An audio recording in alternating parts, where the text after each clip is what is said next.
Hey guys, I'm just doing a walk around of the 2024 Tesla Model X inside.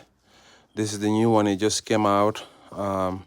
As you guys can see, there is no handles for gear selectors.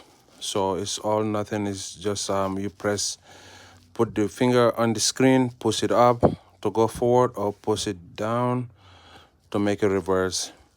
Also, you have the chargers system for your cell phones, either Android or Apple.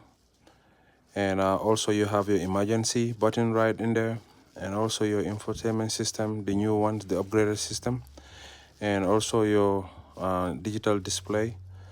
They're much bigger and much crisp and cleared. Also your trim lines for the wooden, really beautiful.